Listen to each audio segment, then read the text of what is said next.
Guys and welcome to the channel Bharat the learning spot. मेरा नाम है गुलजार एंड इस वीडियो में हम पढ़ने वाले हैं टाउन्स एंड ट्रेड्स के बारे में।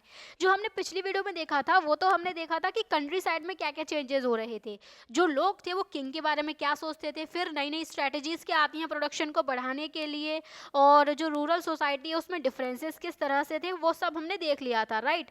तो जो रूरल साइड हमने देख ली, अब उसके अलावा सिटीज़ भी तो थी ना, तो सिटीज़ में क्या हो रहा था वो हम इस वीडियो में जानेंगे। तो सबसे पहले हम देखते हैं नई नई सिटीज इमर्ज हो रही थी।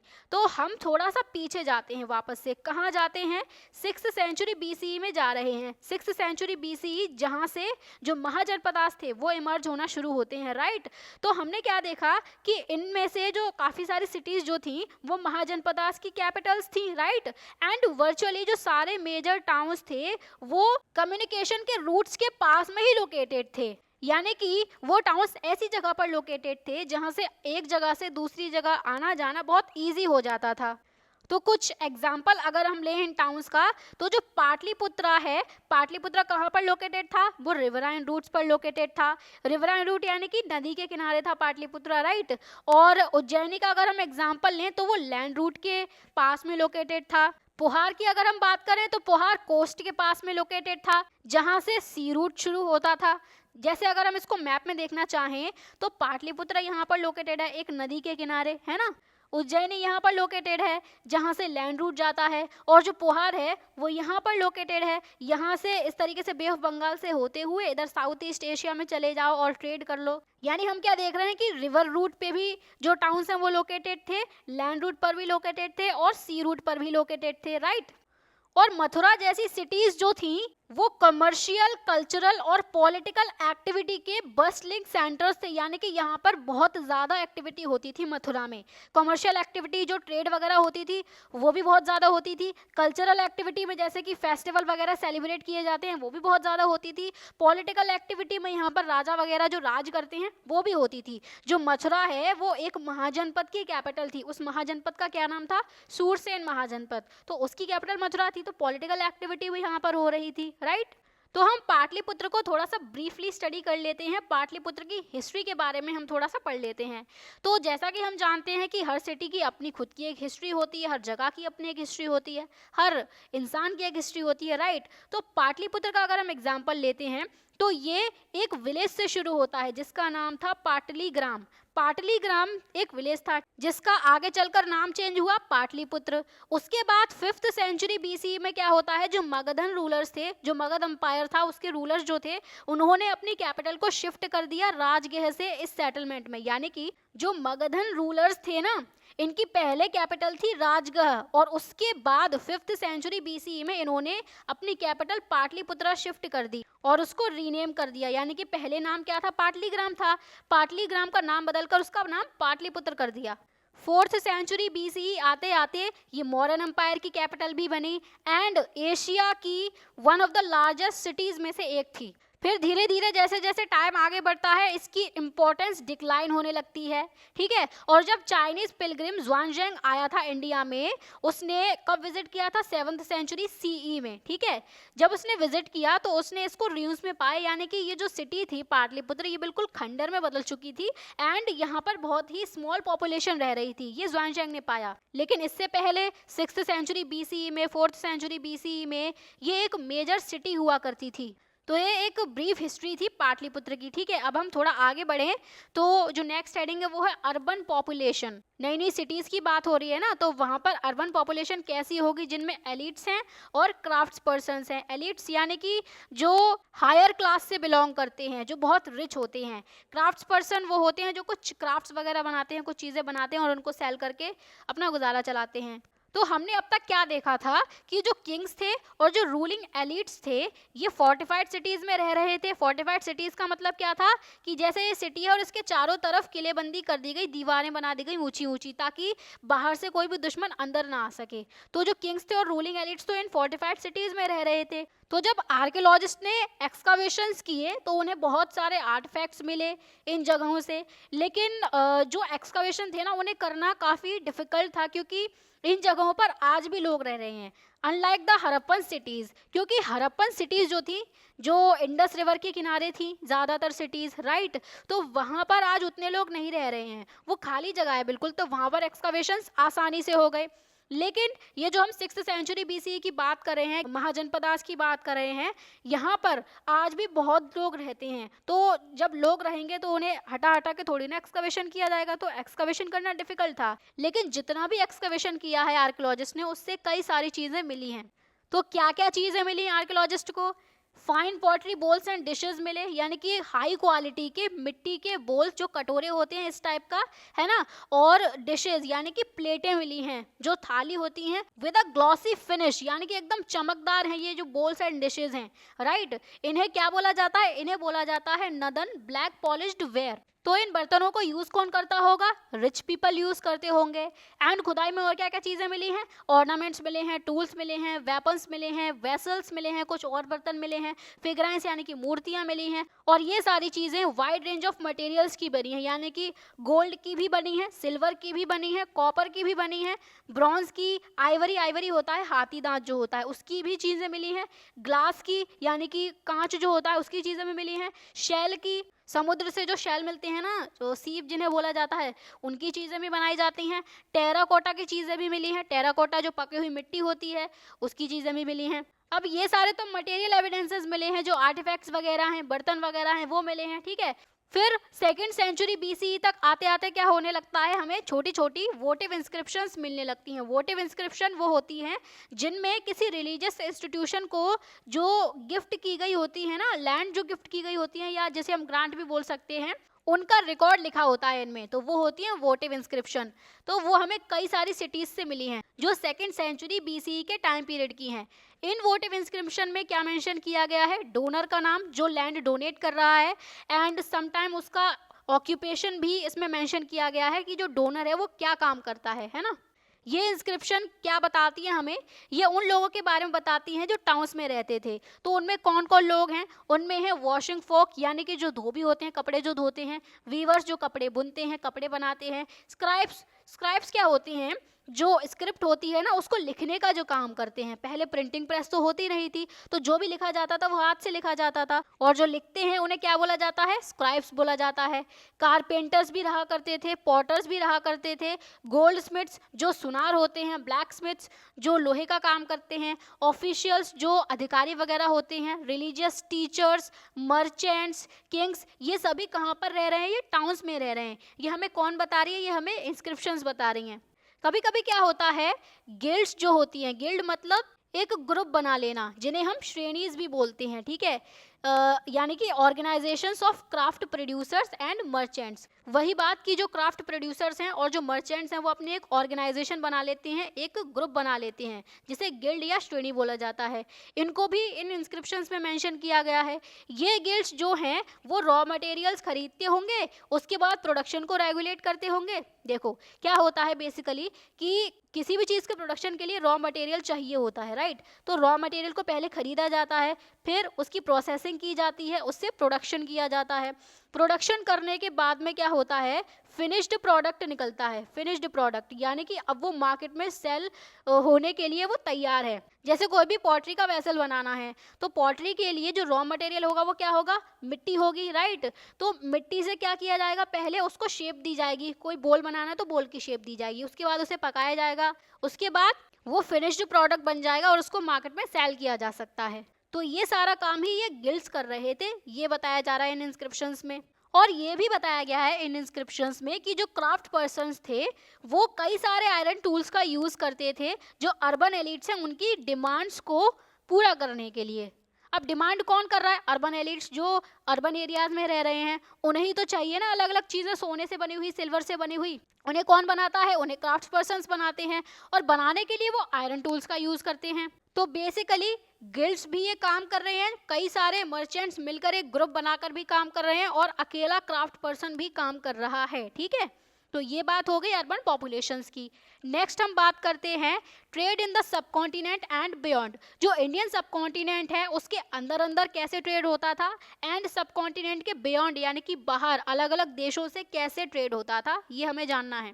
तो 6th सेंचुरी BCE से क्या होने लगता है, पूरे सब कॉन्टिनेंट में लैंड और रिवर रूट्स का जाल बिछ जाता है और ये बहुत अलग अलग डायरेक्शन में एक्सटेंड होने लगते हैं। ये सेंट्रल एशिया तक भी जाते हैं और सेंट्रल एशिया से भी आगे तक जाते हैं। लैंड रूट की अगर हम बात करें तो जैसे इसको अगर मैप में देखें तो ये हमारा वर्ल्ड मैप है, ठीक है। ये जो कॉन्टिनेंट है वो एशिया कॉन्टिनेंट है, ठीक है, और ये है अपना इंडियन सब कॉन्टिनेंट एंड ये वाला जो पार्ट है ये कहलाता है सेंट्रल एशिया। तो लैंड रूट जो थे वो इस तरह से एशिया तक, सेंट्रल एशिया तक जाते थे और इसके भी आगे यहाँ तक भी जाते थे लैंड रूट्स, ठीक है। एंड ओवरसीज की जब हम बात करते हैं, सी रूट्स की बात करते हैं, तो वो कैसे होता था, सी रूट से ट्रेड कैसे होता था, पोर्ट से होता था, जो कि पोर्ट पूरी कोस्ट लाइन पर फैले हुए थे। जैसे जो इंडिया है ये, इसकी इतनी लंबी कोस्ट लाइन है, ठीक है, ये 11,098.8 किलोमीटर की कोस्ट लाइन है आज की डेट में इंडिया की। तो इस कोस्ट लाइन पर जगह जगह पर काफ़ी सारे पोर्ट थे, यहाँ पर पोर्ट था, यहाँ पर पोर्ट था। इन पोर्ट से क्या होता था कि इधर साउथ ईस्ट एशिया में जाना है तो चले जाते थे सी के थ्रू, यहाँ म्यांमार में जाना है तो चले जाते थे, इधर जाना है सऊदी अरेबिया में जाना है, इस तरह से चले जाते थे, राइट। तो सी रूट कहाँ तक एक्सटेंड था, अरेबियन सी से ईस्ट एंड नॉर्थ अफ्रीका तक। देखो ये जो है ये अरेबियन सी है और ये है बे ऑफ बंगाल। तो अरेबियन सी से ये है अफ्रीकन कॉन्टिनेंट, ठीक है। ये वाला जो पोर्शन है ये है ईस्ट अफ्रीका एंड ये वाला जो पोर्शन है ये है नॉर्थ अफ्रीका। तो अरेबियन सी के थ्रू हम ईस्ट अफ्रीका तक भी जा सकते थे एंड नॉर्थ अफ्रीका तक भी जा सकते थे और इसी तरह वेस्ट अफ्रीका तक भी जाया जा सकता था। एक बार यहाँ तक आ गए, यहाँ से फिर तो लैंड के थ्रू जा सकते हैं ना यहाँ पर, एंड बे ऑफ बंगाल के थ्रू साउथ ईस्ट एशिया और चाइना तक जा सकते थे। जैसे ये बे ऑफ बंगाल है, यहाँ से कोई जहाज निकला और ये है साउथ ईस्ट एशिया, तो यहाँ तक जा सकते हैं ना आराम से, ठीक है। और यहाँ से इस तरीके से निकल के ये चाइना तक आ सकते हैं, ये जो कंट्री है ये चाइना है। तो अरेबियन सी से भी अपने पास रूट है और बे ऑफ बंगाल से भी अपने पास रूट है। तो ये तो रूट्स की बात हो गई, ठीक है। अब जो रूलर्स थे, जो जहाँ पर रूल कर रहा है वहाँ से जो भी रूट जाता था उस रूट पर वो कंट्रोल करते थे और कंट्रोल करके वो उससे रेवेन्यू कमाने की कोशिश करते थे। कैसे कि प्रोटेक्शन के लिए वो एक प्राइस ऑफर करते थे। जैसे कोई ट्रेडर है वो अकेला तो जाएगा नहीं, उसके साथ में काफ़ी सारा सामान होगा, तो बीच रास्ते में जो डकैत वगैरह होते हैं वो उसे लूट सकते हैं ना, उसका नुकसान हो सकता है।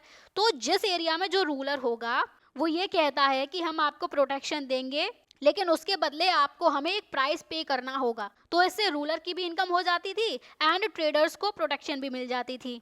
एंड ये जो अलग अलग रूट्स हमने देखे, लैंड रूट देखा, सी रूट देखा, तो इन रूट्स पर बेसिकली लैंड रूट पर कौन चलता था, इनमें पैडलर्स थे। पैडलर कौन होते हैं, जो फेरी लगाने वाले होते हैं, गली गली घूमकर जो चीज़ें बेचते हैं ना, वो पैडलर्स होते हैं, जो कि पैरों पर ही चलेंगे, अपने फुट पर ही चलेंगे, है ना। और मर्चेंट्स होते हैं इनमें, जो कि अपने कारावांस के साथ में ट्रेवल करते हैं। कारावांस क्या होता है, कारावांस एक ग्रुप होता है। कारावांस लोगों का ग्रुप भी हो सकता है, वो जानवरों का ग्रुप भी हो सकता है। तो ये जो मर्चेंट्स थे ये अपने बुलक काट के और पैक एनिमल्स के कारावांस के साथ में ट्रेवल करते थे। पैक एनिमल का मतलब होता है जो बोझा ढोने वाले एनिमल्स होते हैं, जैसे कि गधे देखे हैं ना, गधे के ऊपर बोझा लाद दिया जाता है और उसको फिर चलाया जाता है, तो वो होते हैं पैक एनिमल्स। तो ये बात तो लैंड रूट की हो गई, उन पर कौन कौन चल रहा है। अब कुछ सी फेरर्स भी थे। सी फेरर्स यानी कि समुद्री यात्रा करने वाले लोग जो थे, जो सी रूट के थ्रू ट्रेडिंग करते थे, जिनके वेंचर्स मतलब उनका काम रिस्की तो काफ़ी होता था लेकिन हाईली प्रॉफिटेबल भी होता था, क्योंकि एक कंट्री से दूसरी कंट्री वो जाकर बेच रहे हैं तो प्रॉफिटेबल तो होगा ही, लेकिन रिस्की इसीलिए क्योंकि वो समुद्र है, समुद्र में कभी भी कुछ भी हो सकता है। तो सक्सेसफुल मर्चेंट्स जो थे वो बहुत ज़्यादा रिच हो जाते थे इस बिजनेस से। सी रूट के थ्रू जो बिजनेस करते थे वो बहुत ज़्यादा रिच हो जाते थे। एंड इन मर्चेंट्स को तमिल में क्या बोला गया है, मसत्तवन बोला गया है। प्राकृत में इनको बोला गया है सेठीज एंड सतवाहनाज। तो जब ट्रेडिंग की जाती थी तो किन गुड्स की ट्रेडिंग की जाती थी, तो काफ़ी सारे ऐसे गुड्स थे जिन्हें एक जगह से दूसरी जगह लेकर जाया जाता था, उनकी ट्रेडिंग की जाती थी। उनमें है salt, grain, cloth, metal ores and finished products हुआ करते थे। स्टोन भी हुआ करते थे। स्टोन को भी खरीदा जाता है, बेचा जाता है, क्योंकि काफ़ी सारे स्टोन ऐसे होते हैं जो प्रीशियस स्टोन्स होते हैं। जैसे एक एग्जांपल अगर मैं दूं तो लैपिस लजूली हो गया, ये ब्लू कलर का स्टोन होता है और इसकी भी काफ़ी हाई वैल्यू होती है, तो इनकी भी ट्रेडिंग की जाती है। टिम्बर हो ही गई, टिम्बर इमारती लकड़ी जो होती है, इससे फर्नीचर वगैरह जो बनाया जाता है। मेडिसिनल प्लांट्स, कई सारी जड़ी बूटियाँ ऐसी होती हैं जिनकी ट्रेडिंग की जाती है और काफ़ी सारे ऐसे गुड्स होते हैं, ठीक है, इन सभी की ट्रेडिंग होती थी। स्पाइसेस की जब हम बात करें, स्पेशली पेपर यानी कि जो काली मिर्च होती है, ये रोमन एम्पायर में हाईली डिमांडेड थी। अभी रोमन एम्पायर को मैप से समझेंगे हम। और इसके अलावा क्या क्या डिमांड में था वहाँ पर, टेक्सटाइल्स जो कपड़े थे, मेडिसिनल प्लांट्स, इनकी भी काफ़ी हाई डिमांड थी, है ना। और इन सबको ट्रांसपोर्ट कैसे किया जाता था, अरेबियन सी के थ्रू मेडिटेरेनियन तक रूट जाता था। तो ये कॉन्टिनेंट कौन सा है जो ऑरेंज कलर में, ये है एशिया। एंड ये कॉन्टिनेंट कौन सा है, ये है यूरोप। हम यूरोप को थोड़ा जूम करके देखते हैं, ठीक है। तो जूम करके ये कुछ ऐसा दिखेगा, ये है यूरोप, ठीक है। ये जो सी दिख रही है इस तरह से टेढ़ी मेढ़ी, ये है मेडिटेरेनियन सी। यहाँ पे नाम भी लिखा हुआ है, ये मेडिटेरेनियन सी है, ठीक है। अब इस मेडिटेरेनियन सी के चारों तरफ पूरा रोमन एम्पायर फैला हुआ था, जो कि इस फोटो में दिखाया गया है। ये पूरे रेड कलर में जो है, ये पूरा रोमन एम्पायर है। और इसी रोमन एम्पायर में हमारे मेडिसिनल प्लांट्स की, हमारे स्पाइसेस की, हमारे कपड़ों की बहुत ज़्यादा डिमांड हुआ करती थी। तो अगर इस मैप में देखें तो रोमन एम्पायर कहाँ पर था, इस वाले रीजन में और इस वाले रीजन में, ठीक है। ये मेडिटेरेनियन सी है ही है। तो अरेबियन सी से जो है वो ट्रेड होता था। अरेबियन सी से या तो इस तरीके से यहाँ चले जाएं और लैंड के थ्रू इस मेडिटेरेनियन में सारा सामान पहुँचा दें, या फिर यहाँ से चले जाएं और अफ्रीका में जाकर यहाँ से इनको सारा सामान पहुँचा दें। तो अलग अलग रूट्स भी हुआ करते थे। तो यहाँ तक हमने बात कर ली सब कॉन्टिनेंट में ट्रेड कैसे हुआ करती थी एंड सब कॉन्टिनेंट के बियॉन्ड ट्रेड कैसे हुआ करती थी। लैंड रूट्स भी थे, सी रूट्स भी थे, राइट। तो अब हम देखते हैं कॉइन्स एंड किंग्स के बारे में। अलग अलग कॉइन्स हम देखेंगे इस हेडिंग में। तो कुछ हद तक क्या होने लगता है, एक्सचेंजेस कॉइनेज की इंट्रोडक्शन से काफ़ी आसान होने लगते हैं। एक्सचेंज मतलब गुड्स एंड सर्विसेज का एक्सचेंज होना। पहले ये एक्सचेंज कैसे होता था, पहले था बार्टर सिस्टम, यानी कि अगर किसी को कुछ चाहिए तो उसे उस चीज़ के बदले में कोई और चीज़ देनी होगी अपनी। जैसे किसी को चाहिए व्हीट, ठीक है, एंड एक के पास क्या है, राइस है। इसे चाहिए व्हीट वाले को राइस और राइस वाले को चाहिए व्हीट, तो ये आपस में एक्सचेंज कर लेंगे। ये होता था बार्टर सिस्टम। लेकिन बार्टर सिस्टम से चीज़ें काफ़ी मुश्किल हुआ करती थी। मान लो इसके पास में व्हीट है, ठीक है, लेकिन इसे राइस चाहिए ही नहीं, लेकिन राइस वाले को व्हीट चाहिए, तो इन दोनों के बीच में एक्सचेंज हो ही नहीं पाएगा। तो फिर धीरे धीरे क्या होने लगता है, कॉइनेज का डेवलपमेंट होने लगता है, यानी कि कॉइन्स आने लगते हैं। तो सबसे पहले जो कॉइन्स थे जिन्हें मिंट किया गया, यानी कि जिन्हें बनाया गया और जो यूज में आए, वो थे पंच मार्क्ड कॉइन्स। ये पंच मार्क्ड कॉइन्स सिल्वर के बने हुए थे एंड कॉपर के बने हुए थे। लगभग 6th सेंचुरी BC से बनना शुरू हो गए थे। ये जो फोटो है ये पंच मार्क्ड कॉइन की फोटो है। इसका नाम ही बता रहा है कि इस पर ये जो सिंबल बने हुए हैं ना, इनको पंच कर दिया जाता है, इनको दबा दिया जाता है इस मेटल सरफेस पर। ये क्या मेटल है, ये सिल्वर मेटल हो सकता है। इस पर कुछ सिंबल जो हैं वो पंच कर दिए गए हैं और उससे ये क्या बन गया है, पंच मार्क्ड कॉइन बन गया है। इसका टाइम पीरियड क्या है, 6th सेंचुरी BC का, ठीक है। और ये जो पंच मार्क्ड कॉइन्स हैं ये बहुत सारी साइट से मिले हैं पूरे सब कॉन्टिनेंट में। न्यूमिस्मैटिस्ट जो हैं, न्यूमिस्मैटिस्ट कौन होते हैं, देखो, एक होती है न्यूमिस्मैटिक्स। न्यूमिस्मैटिक्स का मतलब क्या होता है, कॉइन्स की स्टडी करना। जिस स्टडी में कॉइन्स पर जो भी विजुअल एलिमेंट है, जो भी चीज़ें दिख रही हैं, कॉइन्स पर क्या स्क्रिप्ट लिखी है, क्या इमेजेस बनी हुई हैं, कौन से मेटल का वो कॉइन बना है, उसका एनालिसिस करना और कहाँ पर वो मिला है, इन सभी चीज़ों का एनालिसिस करना, पूरे कॉइन की अच्छे से स्टडी करना, वो कहलाती है न्यूमिस्मैटिक्स। और जो ये स्टडी करते हैं उन्हें क्या बोलते हैं, न्यूमिस्मैटिस्ट्स, ठीक है। तो उन्होंने इन पंच मार्क्ड कॉइन्स को स्टडी किया और जब टाइम पीरियड में आगे बढ़ेंगे ना हिस्ट्री में, तो और भी कॉइन्स आने लगते हैं। इन पंच मार्क्ड कॉइन्स के अलावा भी कॉइन्स आते हैं। तो सारे कॉइन्स की स्टडी की और इस स्टडी से उन्होंने कमर्शियल नेटवर्क्स को रिकंस्ट्रक्ट करने की कोशिश की। कमर्शियल नेटवर्क जैसे कि एक जगह से दूसरी जगह किस तरह से लिंक्ड थी, क्या वहाँ पर कोई कमर्शियल एक्टिविटी होती थी, क्या कोई ट्रेड होता था, वो इन्होंने पता लगाने की कोशिश की है। तो पंचमार्क्ड कॉइन्स पर जो सिंबल्स बने हैं ना, उनको कुछ स्पेसिफिक रूलिंग डायनेस्टीज के साथ में जोड़कर इन्होंने पता लगाने की कोशिश की है कि जो सिंबल हैं वो उसी रूलिंग डायनेस्टी से बिलोंग कर रहे हैं, जिनमें मौर्यास भी आते हैं। जैसे कोई कॉइन है, उस पर कोई सिंबल बना हुआ है, ठीक है, और वो सिंबल रिलेटेड है मौर्यास से। जब मौर्य से रिलेटेड है तो इसका मतलब क्या है कि कॉइन्स को इशू कौन करवा रहा है, इनको इशू करवा रहे हैं किंग्स। तभी तो रूलिंग डायनेस्टीज के सिंबल्स बने हुए हैं कॉइन्स पर, ऐसे ही थोड़ी ना बने होंगे। लेकिन किंग्स के अलावा कुछ मर्चेंट्स, कुछ बैंकर्स। अब बैंकर का ये मतलब थोड़ी ना जैसे आज बैंक्स हैं, आज जैसे बैंक्स तो थे नहीं उस टाइम पीरियड पर, लेकिन हाँ कुछ लोग ऐसे थे जिनके पास में काफ़ी सारा पैसा होता था, जो इंटरेस्ट पर पैसा भी देते थे, राइट। तो वो बैंकर्स हो गए। एंड कुछ टाउन्स पीपल यानी कि टाउन में रहने वाले लोग, इन पंचमार्क कॉइन्स में से कुछ कॉइन्स उन्होंने भी इशू किए होंगे, ऐसा भी देखने को मिलता है। पंचमार्क्ड कॉइन हमने देखा था, क्या उस पर किसी किंग का नाम या इमेज थी? इस फोटो को देखो, क्या इस पर कुछ लिखा हुआ है? क्या किसी किंग की फोटो इसमें है? क्या कोई स्क्रिप्ट इसमें लिखी हुई है? हमें तो नहीं दिख रही है। कुछ जानवर जैसा यहाँ पर दिख रहा है ना, कुछ ये सन की तरह कुछ दिख रहा है। तो ऐसे पहले कॉइन्स कौन से थे जिनमें रूलर्स के नाम भी थे और उनकी इमेजेस भी थी? वो किसने इशू करवाए थे? वो इंडो ग्रीक्स ने इशू करवाए थे। ये इंडो ग्रीक्स कौन थे? इन्होंने इंडियन सबकॉन्टिनेंट के नॉर्थ वेस्टर्न पार्ट पर कंट्रोल किया था लगभग 2nd सेंचुरी बीसी में। मैप में अगर हम देखें तो ये इंडियन सबकॉन्टिनेंट है एंड ये वाला जो पार्ट है यहाँ पर फैले हुए थे इंडो ग्रीक्स। और इन इंडो ग्रीक्स ने सबसे पहले ऐसे कॉइन इशू करवाए जिन पर इन रूलर्स के नाम थे और उनकी इमेजेस भी थी। अब आगे चलकर कौन आते हैं? कुशानाज आते हैं। जो इंडो ग्रीक्स थे वो तो 2nd सेंचुरी बीसीई में रूल करते हैं, लेकिन कुशानाज 1st सेंचुरी सीई में रूल करते हैं। तो कुशानाज ने गोल्ड कॉइन्स के लार्जेस्ट होर्ड्स यानी कि जो जमा करके रख लेते हैं ना, इकट्ठा करके कहीं पर जमीन में गाड़ दिया या कहीं पर सेव करके रख लिया, वो होर्ड्स होते हैं। तो गोल्ड कॉइन के लार्जेस्ट होर्ड्स कुशानाज ने इशू करवाए थे। एंड फर्स्ट गोल्ड कॉइन्स की जब हम बात करते हैं तो वो कुशानाज ने ही इशू करवाए थे। और ये जो गोल्ड कॉइन्स थे जो कुशानाज ने इशू करवाए थे वो वेट में, शेप में आइडेंटिकल थे, यानी कि एक जैसे थे। वो किससे एक जैसे थे? वो कंटेम्पररी रोमन एम्परर्स ने जो कॉइन्स इशू करवाए थे उनकी तरह ही थे। यानी कि एक तरफ इंडियन सबकॉन्टिनेंट में कुशानाज रूल कर रहे हैं एंड जो हमने रोमन एम्पायर देखा वहां पर रोमन एम्परर्स रूल कर रहे हैं। ठीक है, रोमन एम्परर्स ने जिस तरह के कॉइन्स इशू करवाए हैं उसी तरह के कॉइन्स हमें कुशानाज के भी देखने को मिल रहे हैं। एंड और किसकी तरह है? ये पार्थियन रूलर्स की तरह जो कि ईरान में रूल कर रहे थे।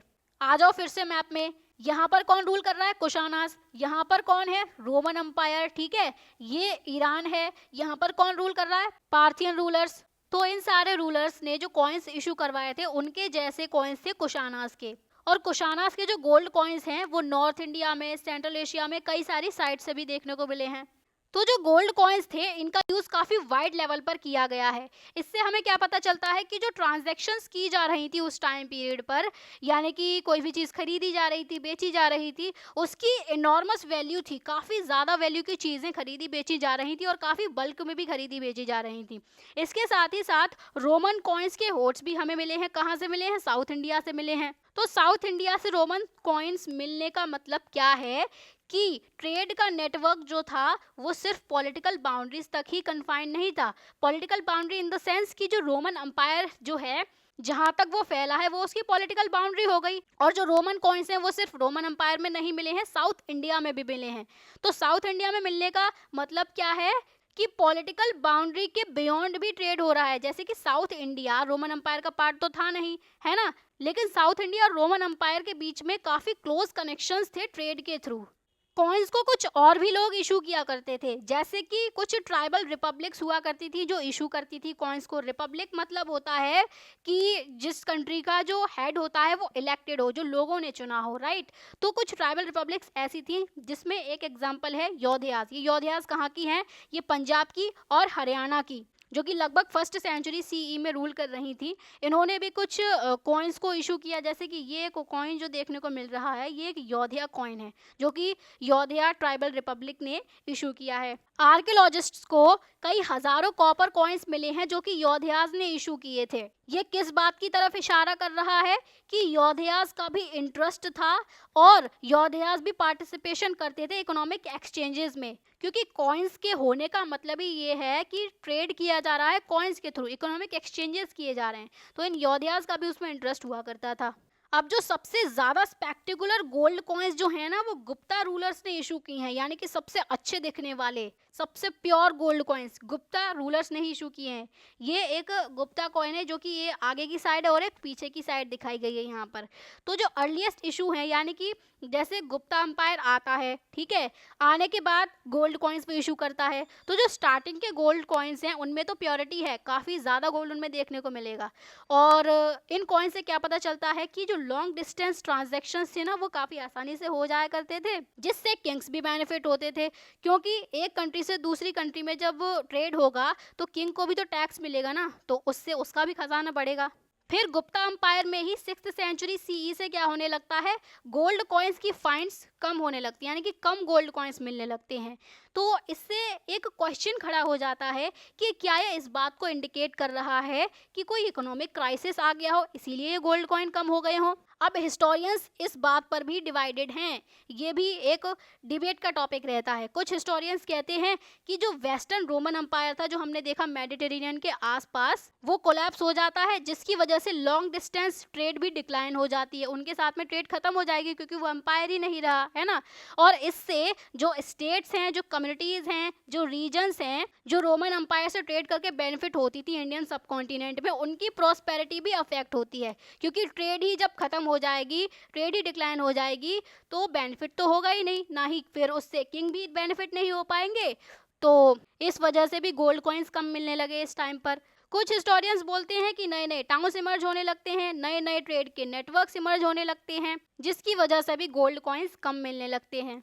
हिस्टोरियंस ये बात भी बताते हैं कि कॉइन्स की फाइंड्स भले ही कम हो गई हो इस टाइम पीरियड पर, लेकिन कॉइन्स को कंटिन्यूटी में मेंशन किया जा रहा है, इंस्क्रिप्शंस में भी और टेक्स्ट में भी, यानी कि इंस्क्रिप्शन में भी कॉइन्स के बारे में बताया गया है, और कुछ टेक्स्ट ऐसे हैं, कुछ बुक्स ऐसी हैं जिनमें कॉइन्स के बारे में बताया गया है। तो यहाँ पर फिर से एक क्वेश्चन उठता है कि हो सकता है कि हमें गोल्ड कॉइन कम इसीलिए मिल रहे हैं क्योंकि जो कॉइन्स थे वो सर्कुलेशन में थे, उनको होल्ड नहीं किया जा रहा था, कोई भी जमा करके उन्हें नहीं रख रहा था, वो इकोनॉमी में सर्कुलेशन में थे। लेकिन क्वेश्चन ये भी है कि सर्कुलेशन में थे भी तब भी जो हमें मिलने चाहिए ना, क्योंकि उस टाइम के लोग थोड़ी ना आज हैं, वो लोग जो कॉइन्स यूज कर रहे थे वो तो मिलने चाहिए, चाहे वो होल्ड किए गए हो या ना किए गए हो, भले ही सर्कुलेशन में, लेकिन मिलने तो चाहिए ना। तो फिर भी ये क्वेश्चन रहता है।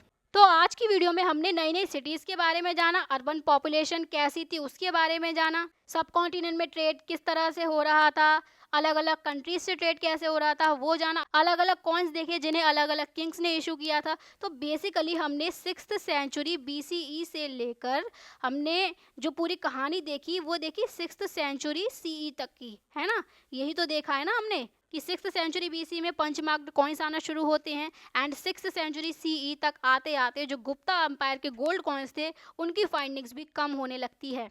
तो ये पूरी कहानी हो गई। So that's all for today, आज के लिए इतना ही। एंड अगर कोई भी डाउट होता है तो कमेंट में ज़रूर बताएं। वीडियो अगर पसंद आई हो तो वीडियो को लाइक ज़रूर करें, शेयर करें, चैनल को सब्सक्राइब करें। तो चलिए इसी के साथ में करते हैं वीडियो को समाप्त, मिलते हैं अगली वीडियो में, तब तक के लिए bye bye, take care and keep learning.